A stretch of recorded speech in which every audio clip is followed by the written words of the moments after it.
succès et également lauréat du prix Trémagne, le concours de prototype de Clan-sur-le-Grand-Jeu. Tu es le lauréat de l'an dernier, c'était une édition un peu spéciale puisque le festival n'a pas eu lieu.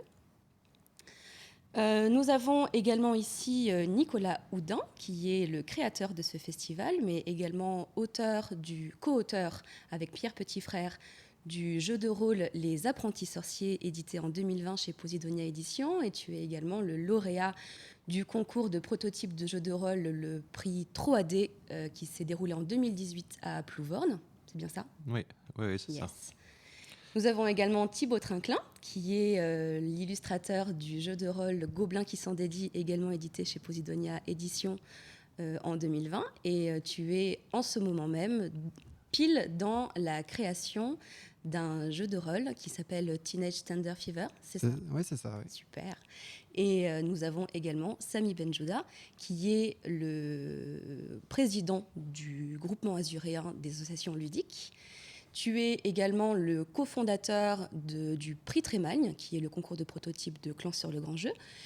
Et on peut rappeler aussi que ce concours est en partenariat avec le Protolab du Festival international des jeux à Cannes. C'est ça. Yes.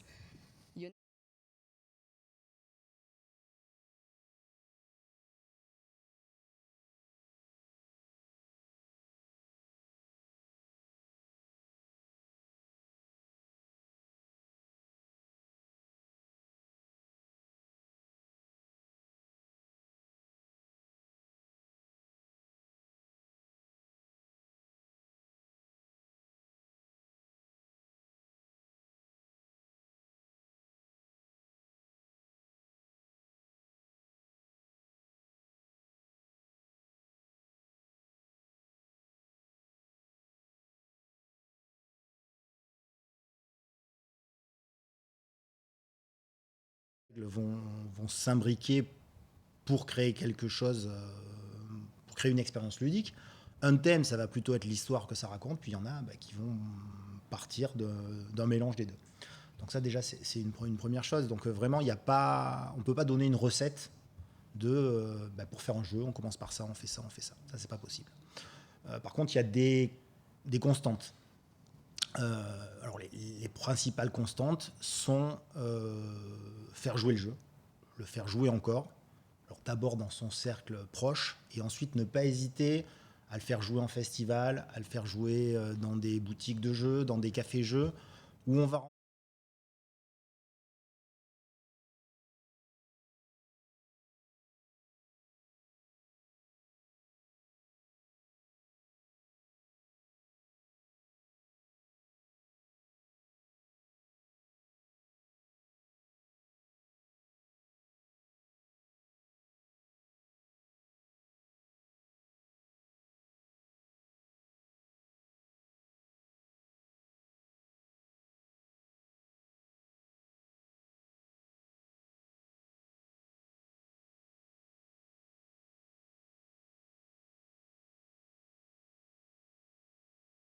Parce qu'en fait, alors la législation a peut-être évolué un petit peu ces derniers temps. Je n'ai pas suivi l'affaire depuis 1 ou 2 ans, mais je sais qu'en France, en fait, on ne peut pas protéger une règle de jeu.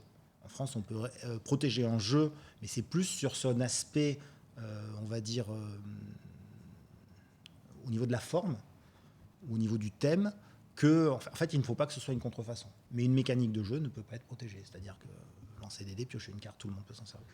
C'est vrai que cette idée de la législation, cette notion-là, elle est quand même intéressante aussi. Est-ce que, Nicolas, dans le jeu de rôle, il y a aussi des contraintes liées du coup au droit d'auteur, quel est aussi le cap à passer pour pouvoir présenter son jeu en bêta-test, le sortir de chez soi et se dire, bon, j'ai pas envie qu'on me le copie.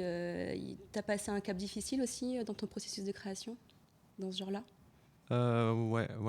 Bah, en fait, je trouve qu'on n'est pas bien informé, on n'est pas trop au courant quand on crée un jeu, que ce soit n'importe quel type de jeu, d'ailleurs, hein, que ce soit pour un jeu de plateau, pour un jeu de rôle. En fait, on manque beaucoup d'informations et on est un peu un peu désorienté parce qu'on cherche à la fois un éditeur, on cherche à le faire tester, mais on ne sait pas trop comment ça marche. On connaît pas les systèmes d'édition, on ne sait pas trop les démarches. Heureusement que d'ailleurs la communauté ludique, les gens s'entraident, donc on peut avoir des informations pour savoir comment ça se passe. Mais c'est vrai que je trouve que ça manque en fait de... Enfin, pour moi, ça a manqué d'informations, vraiment. Juste Ouais. pour rebondir sur ce que tu dis, en fait, il faut savoir qu'il y a... alors, moi, je vais parler pour le jeu de société. Il y a la SAGE, qui est la Société des auteurs de jeux, qui fait vraiment un travail très important de partage d'informations, que ce soit au niveau des déclarations fiscales, que ce soit au niveau du travail sur les contrats, que ce soit au niveau de comment on crée un jeu, etc. etc. Et alors ça, la SAGE, c'est une organisation qui est nationale. Et on a aussi plusieurs collectifs d'auteurs qui se créent un petit peu partout en France. Alors je ne vais pas présenter celui duquel je fais partie, qui est de la région. C'est le Gallica. Donc il y a une page Facebook et on peut s'y rendre. Et là, régulièrement, il y a des gens qui viennent nous voir et qui nous posent des questions. Et c'est vrai que nous, on est là pour aussi partager notre expérience. Et tant qu'à faire, les bêtises ou les hésitations qu'on a eues, autant que les autres les aient pas, tout simplement. Ouais, Donc ouais. voilà, il faut pas. Et c'est vrai que tu as raison de dire que la communauté est plutôt bienveillante à ce niveau-là parce qu'elle n'hésite pas à partager les infos et Ouais. voilà. Je rebondis là-dessus. SAGE, donc c'est l'acronyme de Société des auteurs de jeux. Tout à fait. Il faut y aller, effectivement. Il y a beaucoup d'informations. C'est une grande aide. Ouais. Mais c'est pas assez encore. Je trouve que même aujourd'hui, c'est pas encore assez mis en avant en fait. Non. Ça serait bien que ça soit encore plus mis en avant. D'ailleurs, on le voit parce que si on a autant de questions sur Gallica ou sur d'autres plateformes, du coup, ça montre bien que c'est pas encore assez mis en avant. Souvent, ce sont des associations qui ont, comme beaucoup de festivals d'ailleurs, qui n'ont pas forcément énormément de moyens. Ouais. Et c'est vrai que c'est la communication qui est aujourd'hui le nerf de la guerre. Et pour faire de la communication, il faut avoir de l'argent. Et voilà. Ouais. La précarité financière dans les festivals, les manques de budget et également alloué aux prototypes au concours de prototypes de jeux. On y reviendra dans la deuxième partie de cette table ronde. Thibaut, toi aussi, tu es en plein processus de création d'un jeu de rôle. Et est-ce que tu pourrais nous en parler un petit peu ? Oui, c'est-à-dire qu'après, moi, je me sens un petit peu... outsider sur cette table ronde où justement ça parle de concours de prototypes. Moi j'en ai fait un justement, c'est là qu'on s'est rencontrés au concours de Plouvorne, le 3D. Mais pour le projet que je travaille actuellement, qui est mon premier projet solitaire, on va dire, où j'écris, illustre, je suis d'un bout à l'autre du projet, j'ai pas eu besoin de ça parce que j'ai eu un coup de bol de rencontrer un éditeur à une table où je faisais jouer la chose en convention. On revient au conseil de faire jouer parce que des fois vous avez des coups de bol comme ça aussi. Et puis bien sûr, de toute façon, il y a qu'en faisant jouer qu'on perfectionne la chose. Moi, je sais que le projet, effectivement, il est né dans ma tête quand j'étais dans un coin, dans mon bureau, et j'ai commencé à noter des trucs, à gribouiller des trucs. Mais c'est vraiment l'étape où tu le fais jouer, où tu le fais découvrir aux gens, que tu vas te rendre compte qu'il y a des trucs qui marchent, d'autres qui ne marchent pas. Certaines choses que tu aurais pensées excellentes, tu te dis « Waouh, je suis trop fier d'avoir trouvé cette idée, personne ne va accrocher ». Et d'autres idées que tu aurais sous-estimées, j'ai mis là parce qu'il fallait quelque chose pour faire la jointure, et finalement ça donne un peu plus de sel à ton jeu. L'identité, en fait, elle n'est jamais, pour moi en tout cas, elle n'est jamais seule dans la tête de l'auteur, l'identité d'un jeu. Et puis particulièrement pour le jeu de rôle, en fait, parce que quand tu fais ton bouquin de jeu de rôle, tu vas donner les clés du jeu à des gens que tu ne rencontreras peut-être jamais, et qui après eux vont faire jouer des gens, en fait, vont devenir les nouveaux possesseurs de ce jeu. Et ce qui se passe à une table de gens qui n'ont jamais parlé, qui n'ont jamais rencontré avec l'auteur, va devenir le jeu concrètement, ce qui se passe. Je pense que j'ai beaucoup dérivé. Non, c'est parfait. Je pense qu'aujourd'hui, tout le monde est un petit peu curieux de savoir quel est le processus de création, puisqu'il y a quand même énormément de créateurs en herbe qui n'osent pas se lancer, qui n'ont pas tellement d'informations aussi sur le processus des uns et des autres, qui se lancent un petit peu à l'aveugle et qui hésitent énormément à faire tester leur jeu. Et donc de rappeler que faire tester son jeu en cours de création, que ce soit en convention, faire des bêta-tests, je pense que c'est excellent de le faire. Je peux ajouter un petit truc ? Oui. Ouais, justement, sur la création de jeux et le processus. Vous pouvez vous renseigner, je vous parle à vous qui avez des projets de jeux, faites des trucs. Peu importe, si une idée vous vient, écrivez-la, commencez à dessiner, commencez à mettre en place, faire des plateaux de jeux.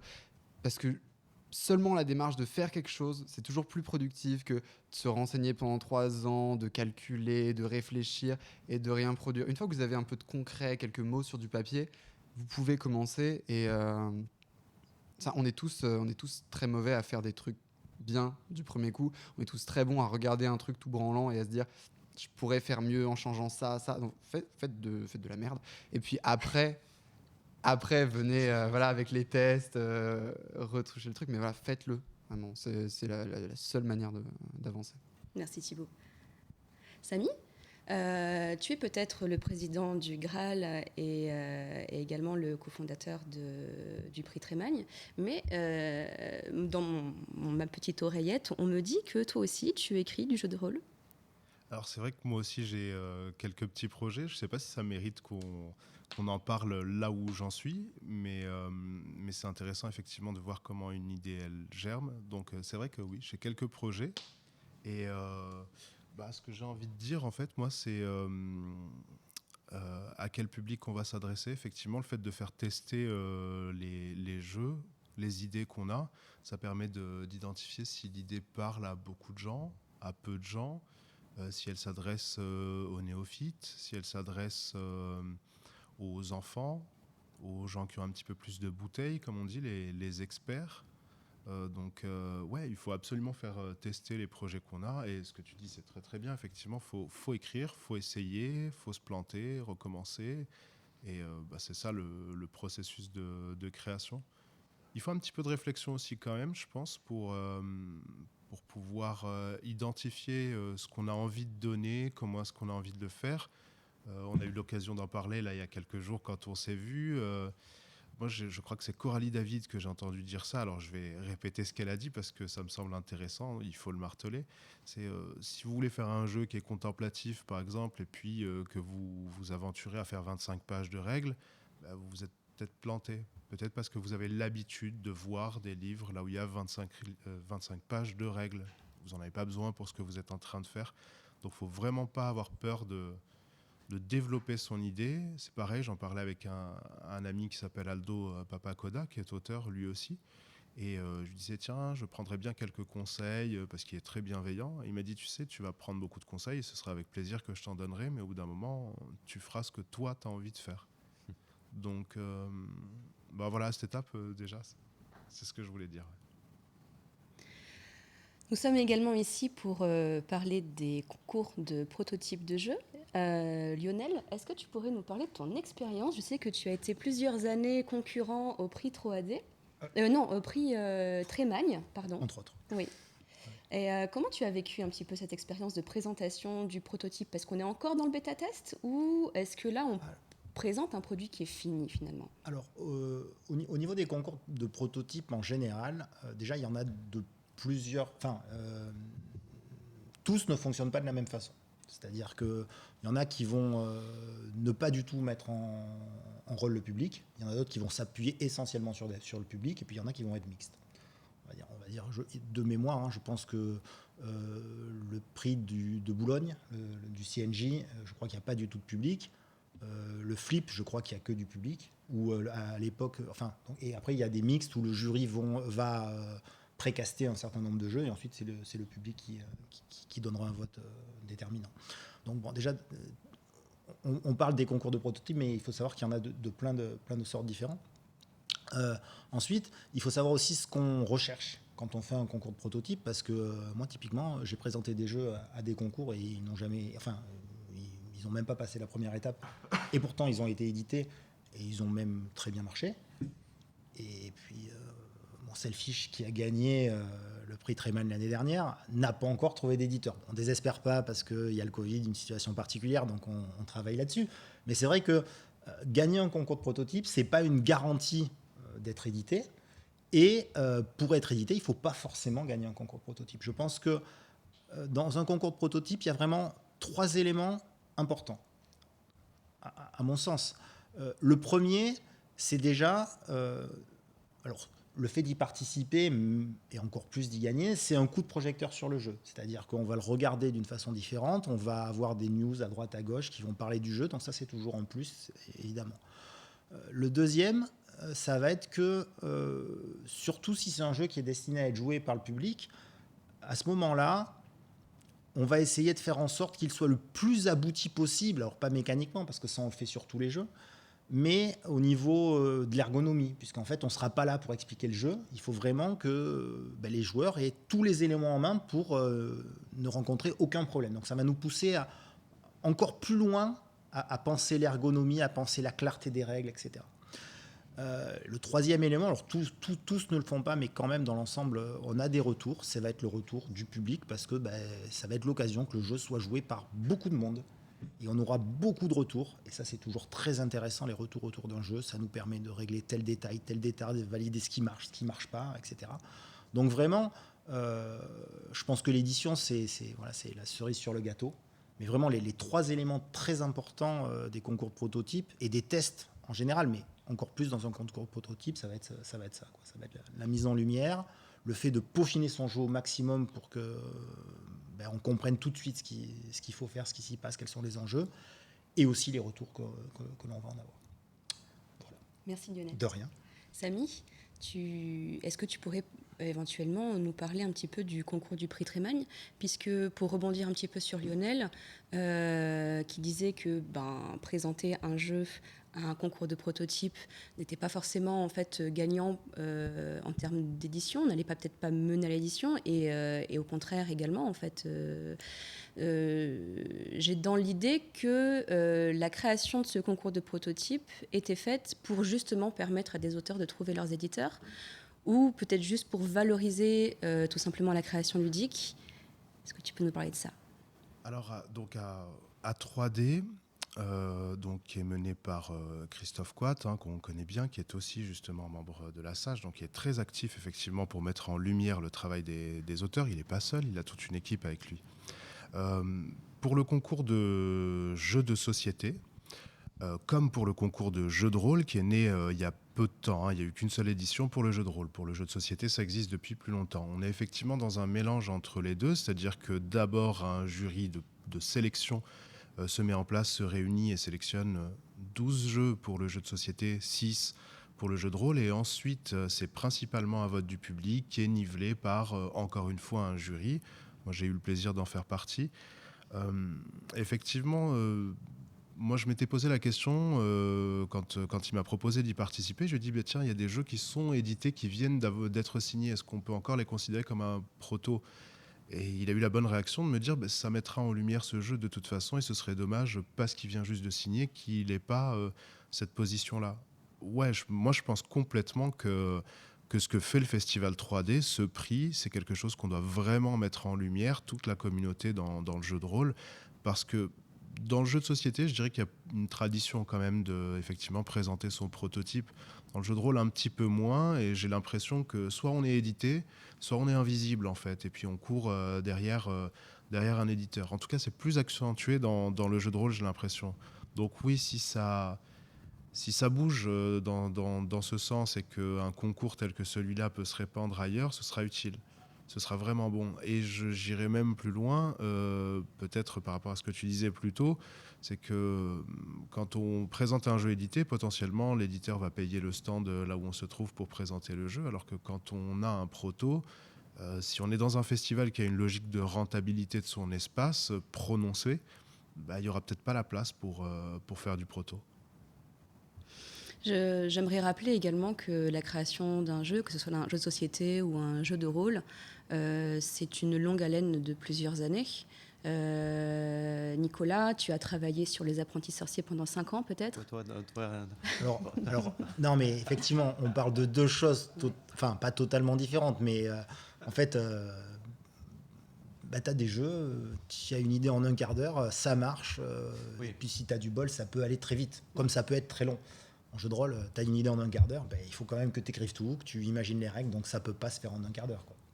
Voilà, c'est à ce niveau-là où, Ouais, c'est dans sur le jeu de type société, après, tu jeu, as quoi. du développement qui peut aller sur plusieurs années. Moi, pour parler de mes jeux, il y en a un, en un quart d'heure, il était bouclé et j'ai rien touché. En un quart d'heure, le jeu était fait. Et j'en ai un autre, il m'a fallu 5 ans. Oui. Donc voilà, c'est pour ça que c'est pas totalement pareil. En jeu de rôle, en un quart d'heure, tu peux avoir l'idée déclencheuse, mais après, tu as tout le boulot à faire, quoi. Voilà. Nico. Oh, pardon, Nico, tu as mis 5 ans, à ce qui paraît, à créer Les Apprentis Sorciers, à ce qui paraît. avec Pierre Petit-Frère, d'ailleurs, je le rappelle. Ouais, Ouais. ouais, ouais. Ouais, bah, ça a été un. Alors après, nous, on n'a pas eu de vraiment. C'était pas vraiment sur le problème de création, parce que ça pour le coup, c'était. Comme tu as dit, ça a pris quand même un petit peu de temps pour l'écrire. Mais c'était surtout un problème pour trouver un éditeur correct. Déjà un éditeur, et en plus correct. Parce que du coup, on a quand même pas mal d'exigences. Et du coup, ça, par contre, pour le coup, c'est long. Et c'est encore plus difficile, j'ai l'impression, je sais pas, tu me diras si je me trompe, mais j'ai l'impression que c'est plus difficile dans le jeu de rôle que dans le jeu de société. Simplement, peut-être parce qu'il y a plus d'éditeurs de jeux de société, peut-être. Enfin, ça me donne cette impression-là, quoi. Je sais pas. En termes de sortir, je sais pas combien de jeux de rôle sortent par an. Sûrement pas 1000 comme les jeux de société. Voilà, Hein. jeux de société, il y en Ouais. a 1000 qui sortent par Ouais. an. Donc tous les ans, il y en a 1000 nouveaux qui sortent, sans compter les rééditions, je crois. Donc ça fait vraiment beaucoup. Et c'est vrai qu'il y a beaucoup d'éditeurs. Mais malgré tout, le marché. Alors, je pense que le marché est saturé. Donc, il faut savoir que c'est très compliqué de se faire éditer en jeu de société aujourd'hui. Ça reste possible, hein, bien sûr. Mais il ne faut pas se dire j'arrive, j'ai mon jeu et puis ça va se faire tout seul. Clairement pas. Et puis, je pense que ça sature aussi au niveau des boutiques qui peuvent clairement pas mettre tous les jeux en rayon. Oui. Et donc, en fait, il y a des jeux qui sortent et puis ils n'auront pas leur place en rayon Oui, c'est en vrai boutique, quoi. Parfois, un jeu sort et puis 3 jours après, il passe du premier rang au deuxième rang. Mais il y en a parce qui que ne voient d'autres même pas le viennent les premier rang. remplacer. C'est-à-dire que s'il n'est pas distribué correctement, ou même si les boutiques ne le commandent pas parce qu'elles ont un rayonnage limité et qu'elles vont quand même faire rentrer les jeux qui se vendent naturellement parce que c'est des commerces, évidemment, et ben en fait, les boutiques ne peuvent pas faire rentrer tous les jeux, quoi, clairement. Donc il y en a qui verront jamais les rayons des boutiques. Donc c'est voilà, on rentre dans des problèmes commerciaux, mais c'est vrai que je pense que en fait, chaque milieu a ses problèmes. Et je suis vraiment pas sûr que ce soit plus simple aujourd'hui de se faire éditer en jeu de société qu'en jeu de rôle. Je sais pas du tout. Mais je pense pas. Si Ouais. vous avez des informations à ce sujet, dites-le nous dans les commentaires. J'espère pas dire de bêtises en fait. N'hésitez pas à rebondir et à poser des questions. Nous y répondrons à la fin de cette table ronde. Thibaut, tu as toi-même concouru au prix 3AD, Oui, il c'est me ça. semble. Ouais. Pas pour le projet actuellement, mais pour Gobelins qui s'en dédient, du coup, qui est le jeu que j'illustrais à l'époque où on s'est rencontrés, du coup, à ce prix qui est écrit par Gauthier Lacourte et Yannick Périraz, et qui est sorti en même temps que Les Apprentis Sorciers, Oui. en février 2020. Chez le même éditeur. Chez le même éditeur. Finalement, le destin nous rapprochait naturellement. Mais c'était rigolo en fait d'avoir être en même temps sur la création d'un jeu pendant plusieurs années, trouver le même éditeur, le présenter en même temps au même concours. Ouais. Finalement, vous retrouvez concurrents et puis finalement, il y a quand même une belle amitié qui se Ouais. qui Tout à s'effectue après ça, qui se crée. Ah non, je vous en veux pas du tout. Gaffe-toi. Et moi qui me retrouve jury au milieu de tout ça, c'était pas mal. Le concours de prototype en soi peut être aussi un gage de qualité, puisque c'est un logo peut-être qu'on va mettre sur la pochette, sur la boîte, sur le livre. Donc, est-ce que vous pensez vous conseillerez vraiment de présenter au concours de prototype juste pour ce genre de choses, ou peut-être aussi juste pour la rencontre, le fun, tout ça? Comme le disait Lionel, il y a une valeur intrinsèque à faire jouer, en fait, à avoir des retours, qui est quand même bien plus grande que celle d'avoir le petit logo. Ça fait joli, ça fait de la chouette com, mais c'est pas ça qui a rendu votre jeu très bon. Il l'était déjà. Et est-ce que vous pensez que ça a fait acheter? En fait, non, je pense pas, mais c'est, je pense qu'il n'y a pas, on scinde trop les choses en fait sais pas comment dire ça. On scinde trop les choses et du coup on met de côté ce genre de truc. Ce que je veux dire, c'est que tu vois le logo, certes, il a pas fait vendre plus, mais c'est bien que tout le monde se mette en valeur, tu vois. Donc 3D, avoir le logo, c'est un petit truc à notre échelle, tu vois, parce qu'on n'a pas vendu des millions de livres non plus. Mais il est mis en valeur par le logo, et le logo met en valeur le livre à petite échelle. Et je pense que c'est ça qu'il n'y a pas assez, et je pense que c'est important euh, toutes les petites choses, qu'elles s'imbriquent les unes dans les autres pour avoir beaucoup plus d'ampleur ensemble, en fait. Valoriser les bonnes initiatives. Valoriser les bonnes initiatives et pas les laisser de côté et se dire oui, mais de toute façon, le 3D, c'est en Bretagne et nous, on est dans les Alpes-Maritimes, donc il n'y aura pas d'incidence, tout ça. Tu vois, vraiment avoir la démarche de valoriser les petits trucs. D'autant Tu que vois. le concours les lui-même, moyens aussi après, bénéficie de la pub retour, il y a son Exactement. logo sur le bouquin, plus de gens Exactement. qui s'y intéressaient comme ça. Exactement. Et je pense que c'est comme ça qu'on devrait avancer. Encore une fois, je trouve que c'est dommage qu'il n'y ait pas plus encore d'initiatives de ce genre et que ça soit pas encore assez mis en valeur à mon goût, quoi. Est-ce qu'il y a pas, je me permets de rebondir là-dessus, hein, est-ce qu'il n'y a pas aussi, je ne sais pas si c'est franco-français ou si on trouve ça dans d'autres pays aussi, est-ce qu'il n'y a pas un décalage entre la réussite commerciale et les prix? Moi j'ai l'impression qu'en fait, quand on a un prix, eh ben, on est un peu... il y a un peu l'autosatisfaction, tout ça, et finalement tu vends pas forcément plus. Moi je suis aussi au Graal d'Or et je pense que y a des jeux qui peuvent être primés qui se vendront pas tellement bien et d'autres jeux qui sont jamais primés et qui se vendront très très bien. Ça revient à ce que tu disais, on peut recevoir un prix pour un concours de proto et jamais trouver d'éditeur, et à l'inverse recevoir aucun prix et puis être édité et très très bien vendre en fait. J'ai l'impression qu'il y a un décalage où on est dans l'excellence reconnue par sa communauté, mais finalement on vend pas tellement, ou alors... Et pas que dans le jeu de rôle, hein, j'ai l'impression que c'est ça en littérature aussi. Pardon. Non, vas-y. C'est deux formes de reconnaissance, de validation du travail artistique différentes. Mais peut-être que simplement aussi, c'est les concours de proto ou les prix pour le jeu de rôle, pour le jeu de société manquent peut-être d'ampleur. On est quand même encore dans une niche. Enfin, moins le jeu de société que le jeu de rôle, qui s'adresse vraiment à tout le monde. Mais oui, Le jeu de rôle s'adresse à tout le monde.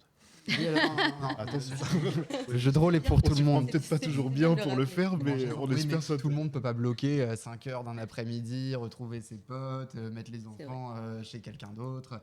Enfin, c'est pas facile de faire du jeu de rôle, alors qu'une petite partie de 15, 30, 40 minutes d'un jeu de plateau, ça se fait en famille, ça se fait à l'improviste, ça se fait à l'apéro. Permets-moi de rebondir dessus, mais hier, on accueillait Trikitov, qui, pendant du coup, le moment où on mangeait ensemble hier soir, eh bien, il nous a fait un petit jeu de rôle en espace d'1 quart d'heure, et c'était vraiment génial. Alors, je pense que... J'ai entendu ça, vous aviez l'air de kiffer. Ah ouais, c'était super.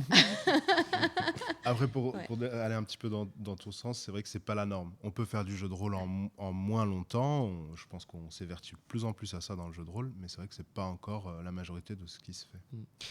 Là où je voulais en venir, je me rappelle que digression, c'est qu'effectivement les concours, les prix de jeux de rôle, ils ont aussi besoin de la pub quelque part qu'il va y avoir en mettant leur logo sur les bouquins, parce que je veux pas que ça sonne méprisant du tout, parce que j'ai une grosse admiration pour toutes ces organisations, tous ces événements là.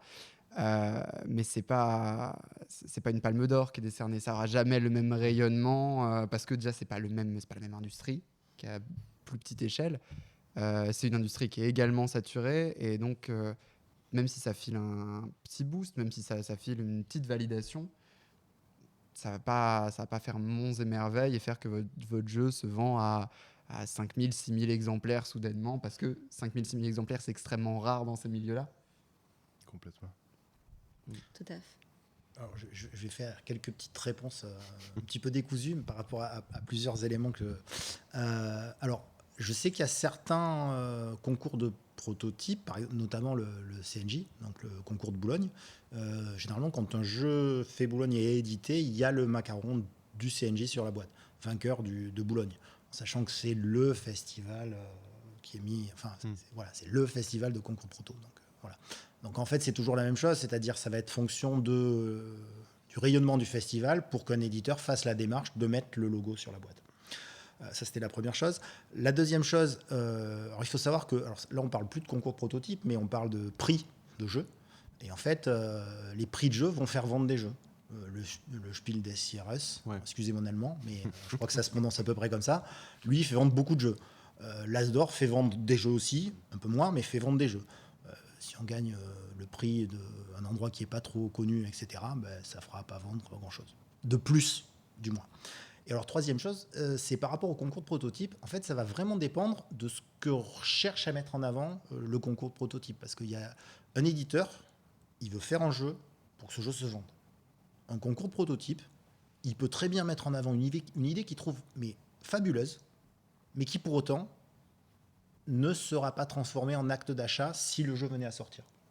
Donc c'est pour ça aussi qu'il n'y a pas forcément corrélation entre ce que va rechercher un jury de concours de proto, alors sous couvert de ce que Samy dira, puisque tu as fait partie du jury, moi non, mais j'ai l'impression que de certaines fois, en fait, tu vas peut-être valoriser cette idée, tu vas dire, purée, en fait, ça, c'est vraiment une super idée, et ça, c'est bien, mais en même temps, si tu présentes ça à un éditeur, l'éditeur va dire, oui, non, c'est vrai, c'est une bonne idée, mais ça ne se transformera pas forcément en succès commercial ou même en réussite simplement commerciale.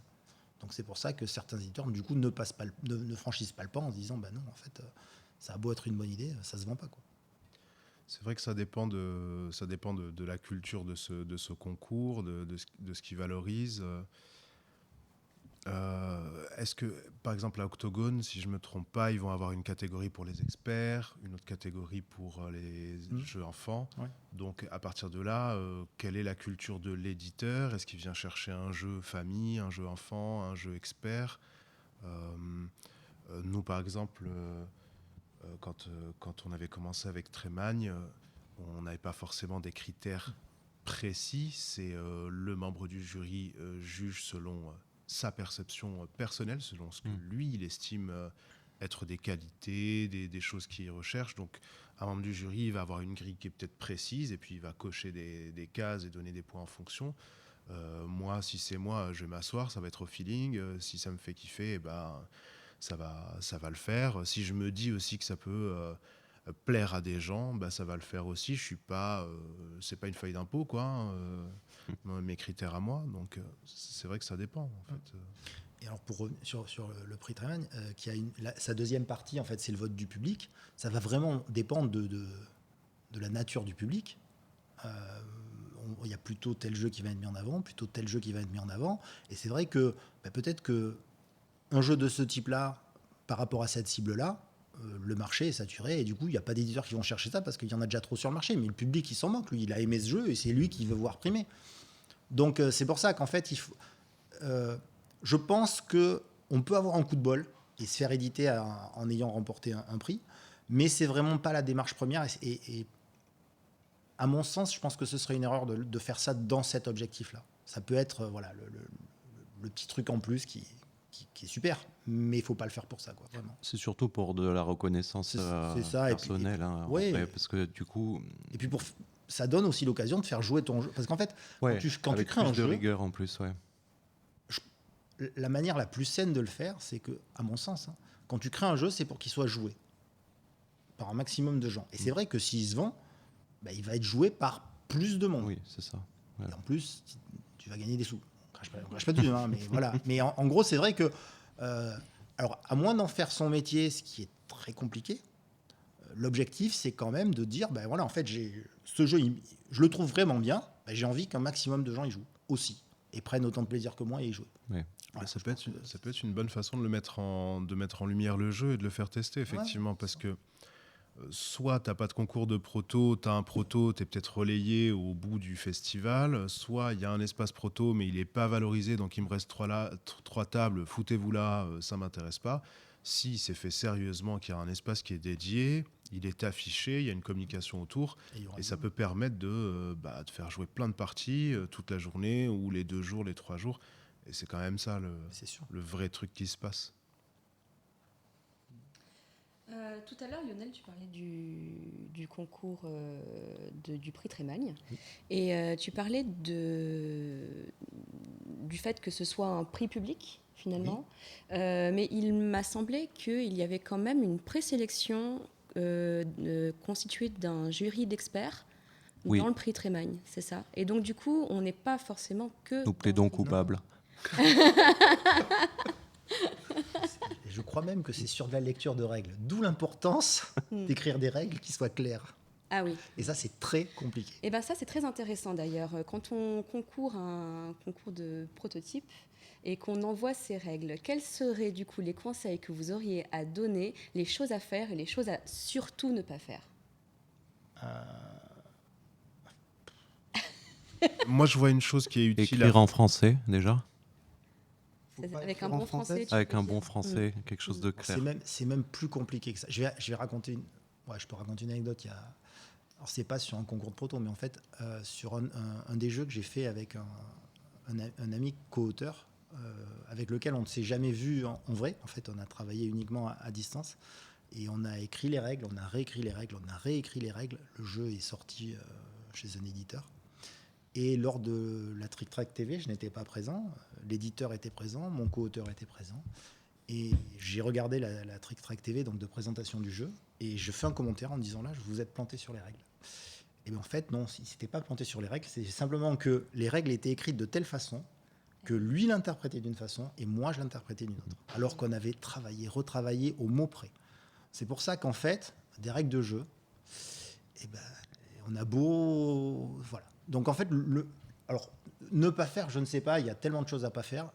À faire, par contre, essayer de le faire lire à un maximum de gens, parce que chaque personne va le comprendre de façon différente, et on se dira, ah ben oui, pourtant ça me semblait évident, mais s'ils sont 3 ou 4 à comprendre le contraire, c'est que je n'ai pas dû être clair. Même si c'est écrit en bon français. Et la règle de jeu, c'est vraiment compliqué, quoi. Il faudrait qu'il y ait l'auteur dans la boîte. Hein. Ouais, et il y a un petit truc aussi qui peut être utile pour les gens qui veulent essayer justement de faire des règles claires. C'est regarder les autres règles des jeux Aussi. et regarder comment elles sont détaillées, les paragraphes, tout ça, que ça soit aéré, que ça soit super facile à lire, s'appuyer sur ça pour voir qu'est-ce qu'on met en premier, le déroulement du jeu. Ah non, ben non, parce que du coup il faut la préparation, etc., et pas oublier des choses qui pourraient être utiles dans le jeu, quoi. Donc moi je pense que s'appuyer sur des choses, surtout qu'il y a des jeux qui sont quand même connus pour des règles simples et bien écrites, donc autant regarder le squelette de ces règles-là et essayer de s'en appuyer. Ce qui va être intéressant, c'est effectivement de confier les règles à d'autres personnes pour qu'elles les lisent et qu'elles disent ce qu'elles en comprennent. Mais même là, c'est pas forcément clair. Donc ça peut être bien d'être à l'aveugle, c'est-à-dire de poser les règles et le jeu et d'être observateur, d'intervenir à aucun moment et voir comment ça se comprend, ça se joue. Et plus encore, si on a le matériel, c'est pas compliqué, on a tous des smartphones maintenant, c'est t'envoies le jeu et puis les gens ils filment la partie. Et comme ça, il n'y a même pas ton regard, il n'y a même pas le... Non, c'est pas ça. Et ça peut être bien, je pense. Parce que encore plus dans le jeu de rôle, on s'en rend compte, il y a 3 temps qui se passent, quoi. Il y a le temps de l'écriture, puis ensuite il y a une personne qui va le lire, puis ensuite il y a une partie qui va se produire. Et c'est la même histoire, mais ça donne lieu à trois histoires différentes. Moi, quand je lis un scénario, s'il y a une scène qui me plaît pas, elle dégage, hein. Tout simplement. J'en fais ce que j'ai envie, quoi. Nous avons déjà bien dépassé la première partie de cette table ronde. Ah. Mais du coup, nous voulions parler également en deuxième partie de la précarité financière, des coupes budgétaires qui sont allouées du coup à la culture et au festival, et comment les concours de prototypes qui intègrent ces conventions peuvent en pâtir. Je sais que Samy, tu avais des choses à dire là-dessus. Oui, je pense que toi aussi, tu auras envie de dire des choses. Bah, Je vais te couper un peu l'herbe sous le pied, hein. Je te préviens. Mais je pense que déjà, la dépendance, les dépendances financières qu'on a pour organiser l'événement, bah, elles sont déterminantes. C'est-à-dire qu'à Clans, par exemple, bah, il n'y a aucune dépendance financière qui est liée au concours.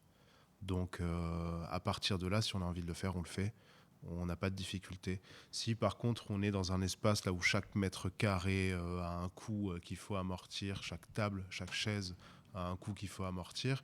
Si on est dans cette logique-là, si on a des difficultés financières, qu'elles soient dues au Covid ou à n'importe quoi de conjoncturel qui se passe, tout ce qui n'est pas rentable va sauter, quoi.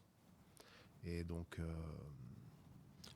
Je ne sais pas du tout si ça se fait ou pas, mais en fait, par rapport aux questions, je me suis dit que éventuellement obtenir des financements de la part de gros éditeurs qui ont les moyens. Bon, le petit éditeur qui lutte pour survivre, lui pourra rien donner, je pense, ou très peu, mais éventuellement, puisqu'en fait c'est un travail de présélection dont pourraient bénéficier les éditeurs. Peut-être que des aides financières de la part de gros éditeurs pourraient se négocier. Et tu veux dire pour un concours pour financer les concours de prototypes, en sponsor en quelque sorte. Je ne sais pas si ça se fait. Mais on en revient à ce que tu disais, ça dépend de la taille de ton concours, tu vois. Oui. C'est sûr qu'à Boulogne, c'est peut-être... En fait, je ne sais pas si ça se fait. Je me pose la question, est-ce que ce serait envisageable ? Moi, la première chose que je vois qui pourrait être contraignante là-dedans, c'est les critères d'exigence de ces éditeurs. C'est-à-dire que moi, je sais que si j'ai envie de choisir l'équipe avec laquelle je bosse et que selon eux, c'est des pouilleux qui viennent de nulle part, à partir de là, tu prends pas leur argent. Ouais, Tu fais Ouais, comme puis ça il y te avait fait peut-être plaisir. un manque d'indépendance après, plus tu as d'éditeurs, plus c'est orienté. Ouais, je sais pas. En fait, c'est juste, je sais pas si ça se fait, mais je me suis posé la question. Je me suis dit effectivement, qui pourrait, Moi, je vois rien qui l'empêche, mais faudrait travailler avec des gens qui ont une démarche qui est saine et donc un véritable mécène, c'est-à-dire qu'il te donne de l'argent parce qu'il te fait confiance et comme il te fait confiance, il accepte les choix que tu fais. D'accord. Je suppose, moi non plus, je ne me suis sais pas pas. retrouvé dans ce cas de figure. Cette année, à Clans, le concours de prototype de Trémagne n'a pas pu avoir lieu, puisque On reste c'est toujours également... vainqueur. Et, Et voilà, 2 ans on a gagné, 2 ans. et du coup, là, c'est en ligne directe avec la crise du Covid. Et dans cette crise du Covid, on a également eu peut-être des problèmes de subvention également, puisque du coup, un festival qui ne se fait pas l'année d'avant, du coup, c'est des subventions qui ne se font pas non plus. Cette année, le fait de ne pas pouvoir accueillir du public, c'est également en fait une rentrée d'argent en moins, puisqu'il y a toujours dans les festivals une buvette, une sandwicherie, un coin de restauration qui permet de financer les festivals. Aujourd'hui, avec cette crise du Covid, du coup, on a un petit peu l'impression que on marche sur des œufs, on ne sait pas trop où est-ce qu'on va. Au niveau des budgets, c'est un petit peu compliqué. Du coup, Samy et Nico, vous êtes tous les deux co-créateurs de ce festival. Comment vous voyez l'avenir maintenant pour Trémagne et pour... Déjà, je vais en profiter. On a ouvert une cagnotte sur Hello Asso pour nous soutenir cette année sur le festival. Vous la trouvez sur le site de Clans sort le grand jeu.ga. Donc si vous pouvez nous aider cette année, parce que comme tu l'as dit, cette année c'est un peu plus difficile. Et on a quand même si... Tu veux dire qu'on n'a pas eu ces micros gratuitement, ainsi que le matériel et toute cette équipe, c'est ça ? C'est ça, c'est exactement ça. Comment on le voit, nous, alors ici on a un fonctionnement qui est particulier et qui est propre à peu de festivals, je pense. C'est qu'on peut accueillir les gens, enfin on a la convivialité, on peut accueillir les gens chez des gens du village. Effectivement, on nous prête, la mairie, on est en accord avec la mairie, ils nous prêtent les salles quand ils peuvent. Donc moi je me fais pas trop de soucis pour continuer à créer ou à refaire le prix Trémagne. Cette année ça a été compliqué parce que les directives ont changé. Moi j'étais parti au début pour faire un vrai festival du jeu, et puis les directives ont changé, et puis ça devenait de plus en plus compliqué, il fallait louer des barrières, etc. Enfin ça devenait assez complexe. Et comme ici on est plutôt à l'air libre et que le but c'était quand même le cadre et profiter du cadre, je voulais pas rentrer dans un espèce de truc où les gens sont parqués, où il faut les contrôler, tout ça. Donc là c'est pas une question finalement je dirais de grosses pertes de financement et de budget. C'est plutôt directement lié au Covid, et je pense que j'espère que l'année prochaine, on n'aura pas On l'espère. le même genre enfin, de choses, quoi. Et si ça y est pas, on fera le festival comme on le fait d'habitude, et sûrement un peu plus grand, puisqu'on a quelques idées de nouveautés. Mais, Ça, c'est du teasing. ouais. Mais voilà, ouais. Moi, je pense qu'on va pouvoir rebondir d'une manière ou d'une autre, quoi qu'il arrive, hein. Quand on a vécu avec absolument rien, bah, on sait faire plein de choses avec très peu de moyens. Je vais me permettre de donner l'idée dont tu m'as parlé. Si on nous la pique, c'est pas grave, ce sera une bonne chose, je On pense. l'aura dit, on est quand même dans ce qu'a dit Lionel. Plus on parle d'une idée, plus on peut, enfin moins on peut te la piquer, Ouais, normalement. donc ça va, on est tranquille. On a pour projet de créer un festival probablement dans la ville de Nice. Et il a eu cette idée que je trouve vraiment excellente, c'est qu'il voudrait qu'on inverse la tendance, c'est-à-dire que plutôt que les gens paient pour avoir un stand, qu'on utilise le budget qu'on pourra obtenir pour payer les gens pour tenir un stand. Donc il a de bonnes idées pour inverser les tendances et changer les règles du jeu. J'espère qu'on pourra concrétiser ça. Ouais, j'espère aussi. Mais je pense que ça, enfin, faut casser un peu les vieux modèles qu'on a dans tous ces domaines-là. Et est-ce que c'est normal que finalement quelqu'un qui profite de qui, en fait? Tu vois, c'est cette question que je m'étais posée quand il y a plein d'auteurs qui viennent ici, par exemple pour le prix Trémagne. En fait, s'il n'y a pas d'auteur qui concourt au prix, il n'y a pas de prix. Donc il y a quand même, je trouve que dans ce qui est créé, au niveau des prix et des festivals, il y a plutôt tendance à tu as de la chance de venir à mon festival ou à mon prix. Et je trouve qu'il n'y a pas assez de reconnaissance aussi. Merci de participer à mon concours et à mon festival. Et je pense qu'il faut un peu plus aller, enfin en tout cas notre politique à nous, c'est celle-là, quoi. Oui, parce que c'est peut-être bien de rappeler aussi que participer à des concours, aller en convention pour présenter son jeu, c'est une charge financière qui peut parfois être énorme. Et du coup, les auteurs et les autrices prennent sur leur denier personnel pour promouvoir leur jeu, puisque ils ne sont pas encore édités. C'est peut-être pas l'éditeur qui va prendre en charge ce genre de choses. Non, en fait, tu parles de charge. Alors, juste un conseil. Si vous faites un jeu, c'est pas la. Enfin, ne payez pas un illustrateur, parce que si jamais il vient à être édité, votre jeu, l'éditeur, certainement, il va changer et tout. Sauf si vous voulez vous faire plaisir, mais ça peut coûter cher. Ne faites pas ne faites pas appel à un imprimeur qui va vous prendre en bras. C'est pas ça qui fera éditer votre jeu, d'accord ? Si vous voulez vous faire un bel objet pour vous faire plaisir, pas de problème. Si vous pensez que c'est un mieux pour faire éditer votre jeu, vous vous trompez et ça va vous coûter des sous pour rien. Donc voilà, c'est juste par rapport à ce que tu disais. Alors après, Nico, en fait, moi je me suis toujours senti.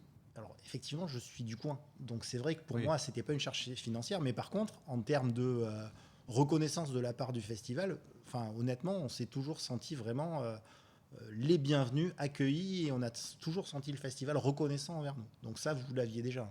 Tu veux dire tous les festivals ou celui-là, parce que celui-là. Alors celui-là, c'est clair. Les autres, honnêtement, j'en ai fait pas mal. J'ai toujours. Non, il y en a pas un seul où tu disais, en fait, enfin, voilà quoi. Non, généralement, et c'est vrai que c'est un monde de passionnés. Alors c'est peut-être pour ça aussi, mais les gens sont contents de t'accueillir, quoi. Et sont contents que tu viennes et que voilà. Donc, mais voilà. Donc, mais ce que je veux dire, c'est que ça c'est la base. Mais tu vois, l'idée vraiment qu'on veut mettre en place, c'est faire le contraire, c'est-à-dire arriver à payer carrément les gens, les auteurs, tu vois, les illustrateurs qui se déplacent et qui finalement font venir du monde dans ton festival. Si le jeu est édité, il faut savoir que certains éditeurs prennent en charge les frais. Ça ne se fait pas encore beaucoup. Pas beaucoup, ouais. Ça dépend des auteurs et des éditeurs, mais ça peut se faire aussi, quoi. Donc c'est vrai que certaines fois, alors ce serait dommage que le festival se supplée au manquement d'un éditeur qui peut le faire, quoi, aussi. Oui, bien sûr. Bon, c'est des détails.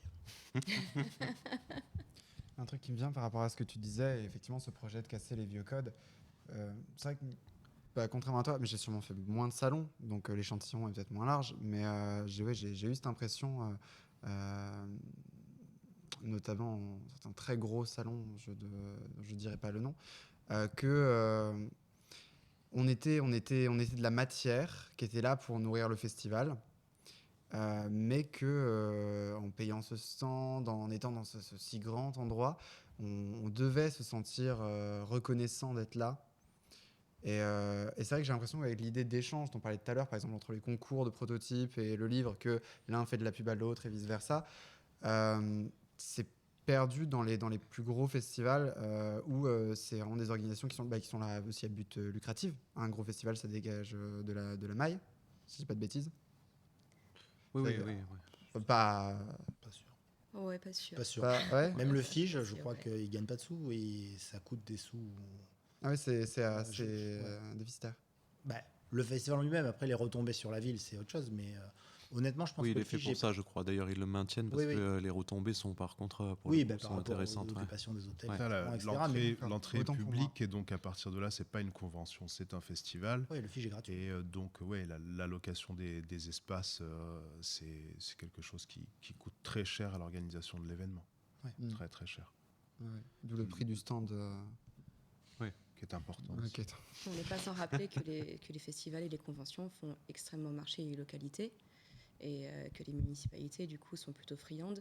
Mais il faut aussi rappeler que les festivals tiennent grâce à leurs bénévoles et que derrière des fois des grosses machines comme le Festival de Cannes, il y a une armée de bénévoles et on ne se rend vraiment pas compte du travail titanesque que ces bénévoles abattent. Moi, je peux en parler un petit peu parce que c'est vrai qu'il y a 160 personnes qui sont sur le stand du Graal pendant le Fige. Et donc, ouais, c'est une force d'action, de volonté, de préparation en amont pendant des mois.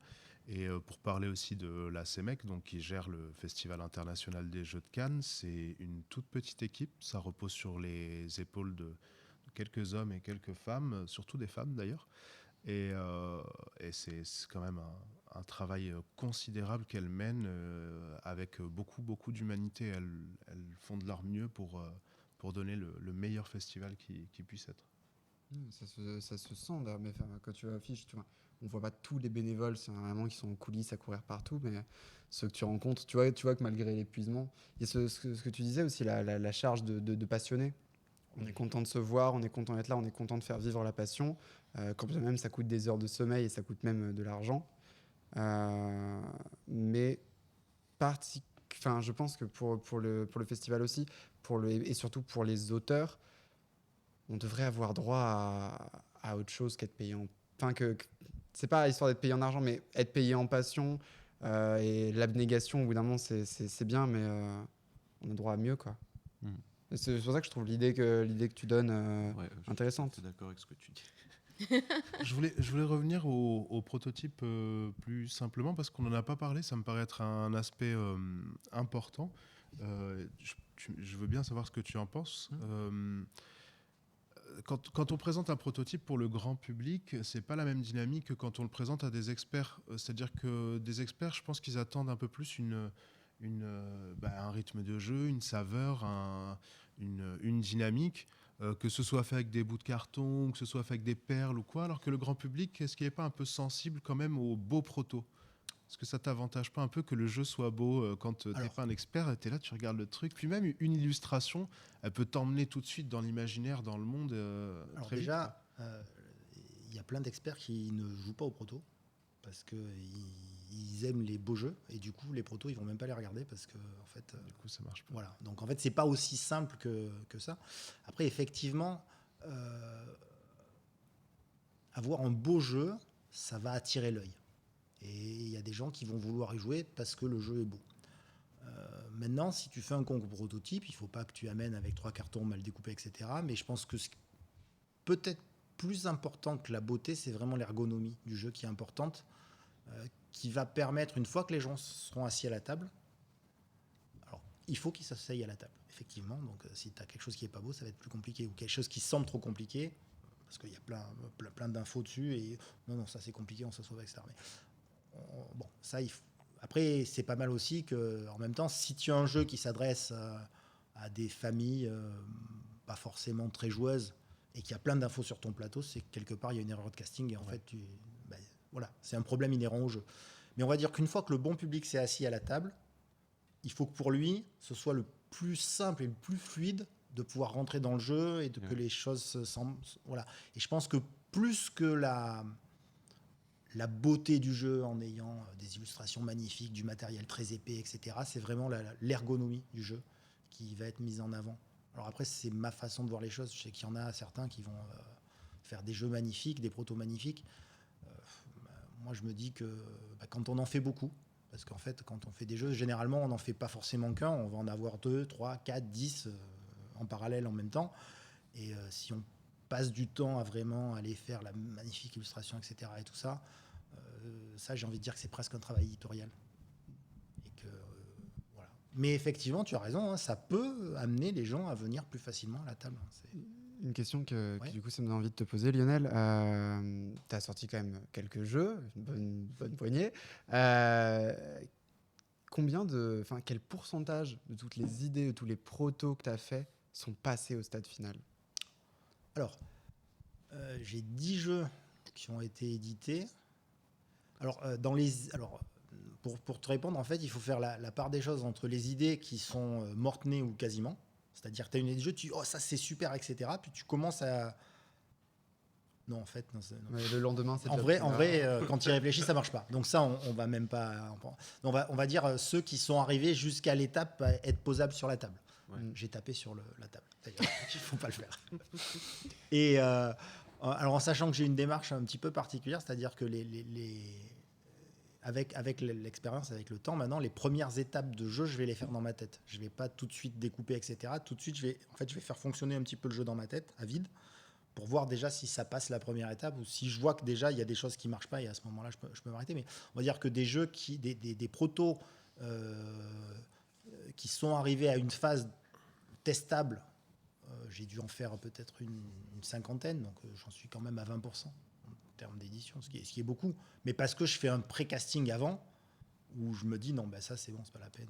Ou alors l'idée, et puis après elle meurt d'elle-même parce que en fait je m'aperçois qu'il n'y a pas assez de motivation ou d'intérêt, on va dire, dans ma tête pour que je pousse la chose plus loin. Des fois je me plante certainement, il y a peut-être des choses que j'ai laissées mourir qui auraient cartonné, mais après je pense que tu fais aussi un jeu parce que tu as envie d'y jouer, tu as envie qu'il aille au bout et voilà quoi. Donc ouais, je me trompe peut-être, j'en ai dû en oublier, mais je pense que je dois être entre 10 et 20%. Okay. Voilà. Nous sommes dans les dernières minutes de cette table ronde. Nous avons pris beaucoup de virages, nous avons conduit en lacet, nous avons pris beaucoup de directions. Merci pour toutes vos interventions. Peut-être qu'on pourrait répondre aux questions qui nous ont été posées durant le live. Ou peut-être qu'il n'y a pas de questions du tout qui ont été posées. Ah, super. En attendant, moi, je voudrais en profiter pour dire un petit mot. Je voulais parler de 2 couples, donc Christophe Quat et Sylvie Quat, à qui on doit le festival 3AD et ses prix. Il y a toute une équipe derrière, bien sûr. Et pour le prix Trémagne, Julien Pisani, Di Pizzi et Frédéric Courbeau, merci pour tout ce que vous nous apportez, tout ce que vous faites avec nous. Moi, la réalité de tous ces concours et même de ces activités ludiques, elle ne serait pas la même sans vous. C'est beau. C'est pas mal, hein. Alors, nous avons une question de Geoffrey Artaud qui nous demande « Est-ce que du coaching ou du mentorat, ça se fait pour aider les jeunes créateurs ?» Ah oui, au Gallica, oui.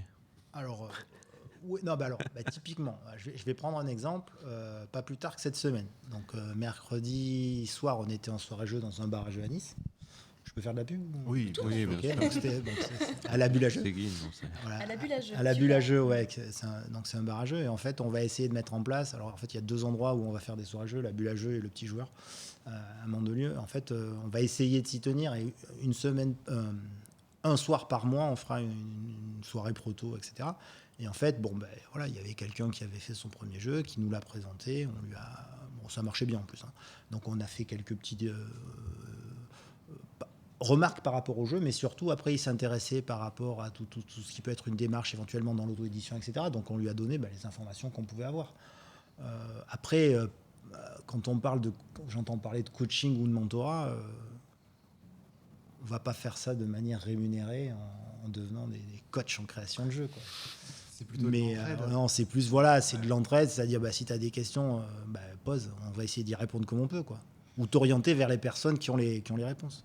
Si hypothétiquement, il y a une professionnalisation à faire autour du coaching et du mentorat parce qu'il y aurait une demande, est-ce que tu penses que ce serait légitime du coup de professionnaliser cette forme d'entraide, ou pour toi en fait ce serait quelque chose de complètement aberrant et Alors, hésiter? Alors, Elle te pose cette question. non. Alors, j'ai envie de dire oui et non. Et je vais expliquer pourquoi oui et pourquoi non. Oui, parce que effectivement, moi, ça fait plus de 10 ans que je fais ça maintenant, et j'ai acquis une expérience, une méthode que je peux partager, et effectivement, pourquoi pas la monnayer. La question, c'est de savoir pourquoi faire. Si la personne vient me voir et a envie d'apprendre à créer un jeu, effectivement, je peux lui apprendre.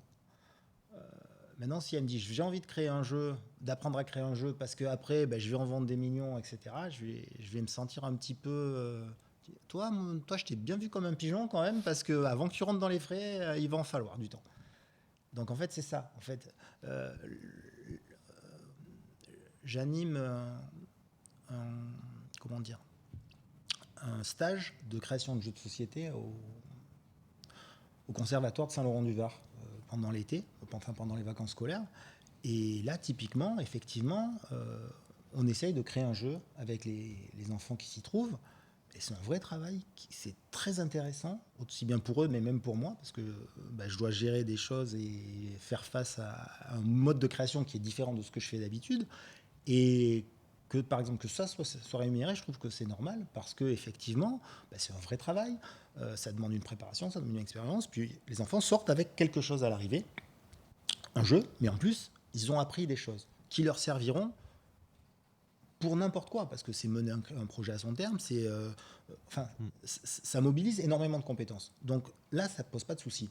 Après, si quelqu'un vient voir juste pour apprendre à créer un jeu parce qu'il espère gagner des sous avec, je me sentirais malhonnête.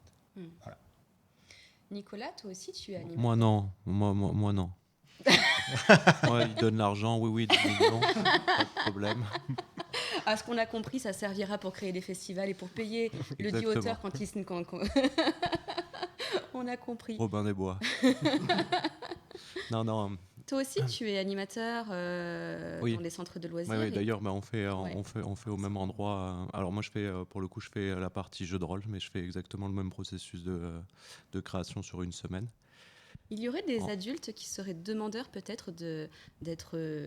Moi, je travaille dans ces l'animation et d'ordre général, c'est vrai que l'animation est pensée pour les enfants, en fait, ce qui est, je trouve, bizarre, parce que du coup, l'animation, c'est un domaine qui est pas réservé uniquement aux enfants. Donc oui, ce serait possible de faire des ateliers de création avec des adultes, tout simplement.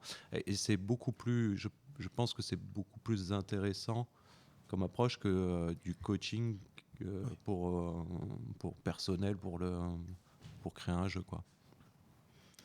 On a ici Frédéric Courbeau, salut Fred, qui nous demande si nous avons des conseils pour approcher les éditeurs et des contacts lors de salons, ou plutôt envoie des protos aux éditeurs. Est-ce que je peux intervenir d'abord sur ce qui s'est dit juste avant? Moi, je veux bien jouer le rôle de l'anarcho-libéral.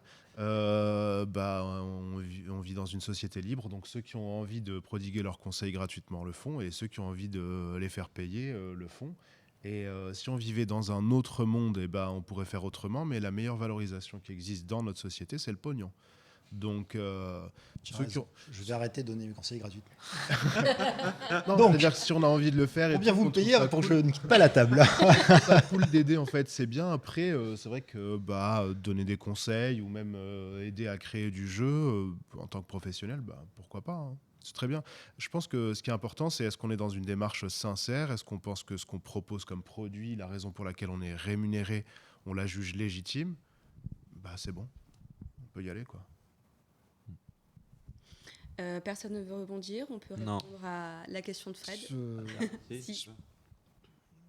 J'ai pas envie de partir trop loin, mais je vais On a rester encore un concis. tout petit peu de C'est un temps. peu politique ouais, comme question. Oui, ça c'est un peu politique comme question. Je pense que justement dans un système comme vous le décrivez tous les deux, on a quelque chose qui est plus puissant que du coaching. Et effectivement, là, on a besoin de manger, on a besoin d'argent. C'est important de valoriser son travail, même si ton travail c'est de donner des conseils.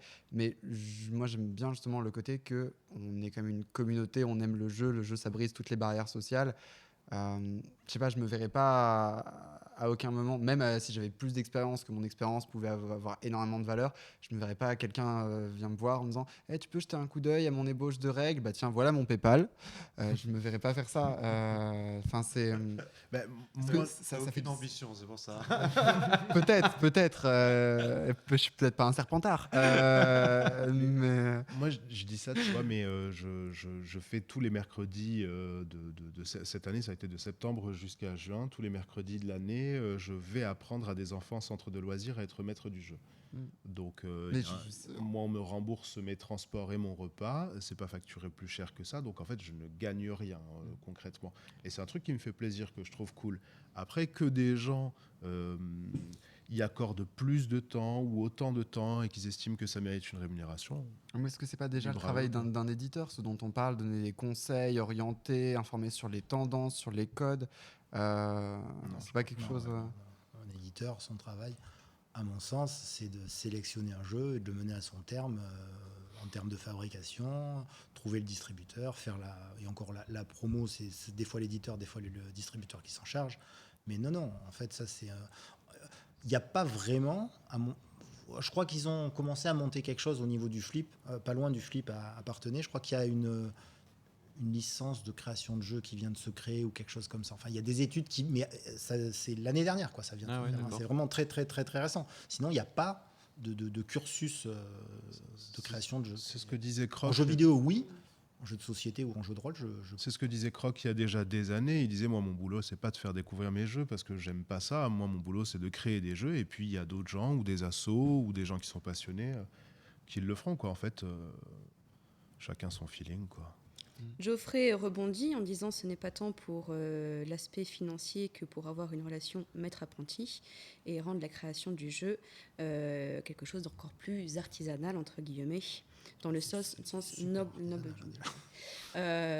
Donc Geoffrey, pour répondre à ta question peut-être de tout à l'heure, ce serait tout simplement si tu es dans une démarche maître-apprenti, je sais pas, mais en tout cas va dans les conventions, dans les festivals, présente tes prototypes et prends les conseils des éditeurs ou d'autres créateurs de jeux. N'hésite pas à prendre tout ce que tu peux prendre et puis à un moment donné, on en revient aux arguments du début de la table ronde. Fixe-toi, prends tout ce que tu as à prendre et puis après, mène ta barque. Voilà. Et s'il est du coin, il peut aller sur la page Facebook du Gallica, on l'accepte. Hein. Et à Gallica, tu es le bienvenu, visiblement. S'il est dans le jeu de rôle aussi, enfin il y a plein de groupes très bien. Je pense Gallica fait jeu de rôle. autrices, auteurs de jeux de rôle et auteurs de jeux de rôle sur Facebook qui donnent des chouettes conseils à tous ceux qui veulent se lancer là-dedans. Il y a plein de moyens et t'as pas besoin d'un seul maître en fait. Maître apprenti, ça. Je suis pas sûr que ce soit très bénéfique de prendre les influences que d'une seule personne. Oui, tout à fait. Non, on a bien vu le résultat pour l'ordre Jedi. Hein. Inspirez-vous de ce qui a pas marché, faites pas les mêmes bêtises. Répondons à la qu'est-ce que nous question disait de Fred Fred qui donc demande des conseils pour approcher les éditeurs ont-ils été donnés contact lors de salons ou plutôt envoi des protos aux éditeurs. Donc avez-vous des conseils pour pouvoir approcher les éditeurs? On envoie directement une lettre, on va sonner chez l'éditeur lui-même dans son lit. Bon. Qu'est-ce qu'on fait? Bah, moi personnellement, du coup, j'ai profité de mes connaissances. Donc, une des premières personnes que je suis allé voir, c'est à Lionel que je demandais, parce que du coup, il m'a dit qu'il connaissait des branches dans le jeu de rôle. Donc, il m'a donné des contacts et tout. Donc, moi, je pense que la première chose à faire, c'est pour ça d'ailleurs que ça rejoint finalement de se déplacer et de faire jouer et de faire des connaissances et de faire un petit peu de réseau, d'avoir des retours auteurs, etc., etc. Et après, profiter de ça pour demander justement des conseils à des gens qui se sont déjà fait éditer, qui connaissent d'autres personnes dans le réseau et qui permettent d'avoir quelques adresses pour déjà avoir un début, quoi. Je pense que ça, déjà, c'est le premier truc Donc toujours qui est aller en important. convention, aller De aller toute en façon, festival. dans le jeu en général, enfin, le jeu, il y a cette proximité. C'est obligé qu'il y ait d'autres personnes et c'est obligé de connaître d'autres personnes pour jouer, quoi. Mm. Et s'il n'y a pas cette étape-là, franchement, développer un jeu tout seul chez soi et pas sortir, pas le faire tester, je pense que c'est pas du tout, Donc pour tout arriver à viable. la case éditeur, faites-le tester au plus grand nombre Ouais. possible. Et peut-être vous tomberez sur un éditeur Oui, qui oui. jouera à votre jeu. En Comme plus, ça s'est passé pour les apprentis sorciers, d'ailleurs. C'était pendant en un plus de bêta ça, test. finalement, Ouais. finalement, pour le coup, pour les apprentis sorciers, l'éditeur a joué au jeu de rôle. En fait, je savais même pas que c'était un éditeur, en fait. Et pour le coup, comme quoi, ça montre bien que ça fait partie.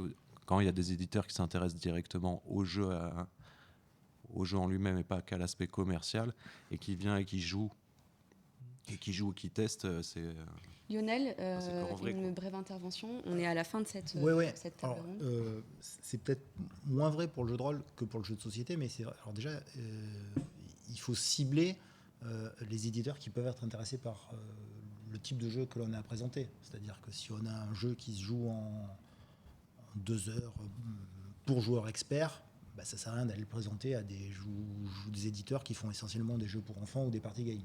Donc déjà, ça c'est une première chose, c'est-à-dire sélectionner les éditeurs qui potentiellement peuvent être intéressés par le jeu que l'on a à proposer. Ensuite, faire des présentations, soit sous forme de fiches de présentation, soit sous forme de vidéos très brèves. Une vidéo de 10 minutes, il ne la regardera pas. Il faut que ça dure 2-3 minutes à tout casser. Où on présente les principaux éléments du jeu. Pas envoyer de prototype directement, de toute façon, sinon c'est comme s'il était perdu, parce qu'il n'a pas demandé. Donc en fait, il ne faut pas brûler les étapes. Souvent, on a tendance à être impatient, mais il faut savoir que le temps de l'édition n'est pas le même que le temps normal. C'est du temps long, la plupart du temps, voire même très très long. Donc voilà, il faut pas être impatient, il faut prendre son temps. Et c'est vrai qu'aller en convention, etc., c'est super important parce que c'est là où on va faire les rencontres, c'est là où on va voir les gens, c'est là où on va créer des amitiés. Et c'est vrai que on a encore la chance. Alors, je ne sais pas pour combien de temps, j'espère que ça va durer longtemps, mais j'en suis pas sûr. Enfin, je ne sais pas. Le monde du jeu est encore un monde humain, avec des relations, avec des amitiés, avec des... Voilà. Et j'espère que ça va durer, quoi. Mais bon. Il nous reste 1 minute pour intervenir dans cette table ronde. Y a-t-il quelque chose que vous voulez rajouter? J'ai envie de rebondir sur ce que tu as dit, Lionel. Effectivement, pour approcher les éditeurs, alors c'est peut-être un truc que je ne sais pas si ça marche aussi bien dans l'édition de jeux de société que de jeux de rôle, mais c'est ce qui a marché pour moi. En tout cas, les éditeurs, c'est des gens. Soyez sympa, dites bonjour, qu'est-ce que tu fais, pourquoi tu es là, tu es un bien beau jeune homme. Non mais voilà. C'est faire. Non mais vous n'êtes pas obligé de flirter. Hein. Mais voilà, c'est des gens, soyez humains avec eux et à un moment, ouais, peut-être ils vont vous poser la question de... Enfin, allez pas les voir en mode c'est des éditeurs. Ils sont pas toujours dans la peau d'éditeurs, même en convention. À des moments, ils ont peut-être juste envie de se poser à une table de jeu, de discuter avec les gens qui connaissent pas. Vous pouvez... en plus, le jeu, tu peux te poser une table de jeu avec qui que ce soit, comme on disait hier. On est tous des joueurs et des joueuses. Et comme tu disais, ça reste humain. Faut pas avoir peur, en fait. Faut pas, c'est des gens normaux aussi, les éditeurs. La légende dit qu'ils boivent du sang, mais ça n'a jamais été... Sur cette parole caustique, merci Thibaut, merci Alors, Samy. Moi, je voudrais juste dire un dernier mot, c'est... 5 secondes. Ouais, c'est être capable de résumer son jeu en une phrase, en vraiment très court, être concis, ça c'est important. Identifier les groupes Facebook, les choses comme ça, là où vous allez pouvoir faire tester le jeu à des gens. Moi par exemple, j'ai eu l'occasion de tester un jeu et puis j'ai eu l'occasion d'en parler à un éditeur, j'ai téléphoné à l'auteur, ils se sont rencontrés et puis ça a pris 15 minutes En finalement. effet, les réseaux sociaux peuvent être un très très bon moyen de créer des rencontres. Et alors, juste, je sais qu'on a dépassé les 5 secondes, mais il existe en fait des outils informatiques qui permettent aujourd'hui de faire des jeux. Et quand on est isolé dans son coin et on se dit, ah bah oui, mais moi, je peux pas aller dans un festival, etc. Mais en fait, que ce soit Tabletop Simulator, Tabletopia ou même d'autres, peut-être que je ne connais pas, Oui, permettent il y a de des jouer en salons ligne. Discord Voilà. aussi, oui. Et voilà, effectivement, ça permet de jouer en ligne. Alors, en jeu de rôle, c'est peut-être plus simple parce qu'il y a peut-être moins de matériel. En jeu de société, c'est possible aussi. Puisqu'il y a des logiciels aujourd'hui qui permettent... Et identifier le timing aussi. Quand on vient rencontrer un éditeur en festival, s'il a prévu de pouvoir vous donner 15 minutes, ça sert à rien de lui parler 45 minutes ou 35 minutes parce qu'en fait, ça n'augmentera pas vos chances de faire éditer votre jeu. Vous lui ferez juste perdre son temps et le vôtre. Merci beaucoup pour toutes vos interventions. Merci. Merci. Nous nous retrouvons Merci. encore à 16h avec Samy, qui animera une prochaine table ronde. Nous remercions énormément nos partenaires Graal Sud TV qui diffusent cette table ronde. Et nous remercions également nos auditeuristes. Merci beaucoup et passez une excellente journée et un bon festival. Merci. Merci. Salut.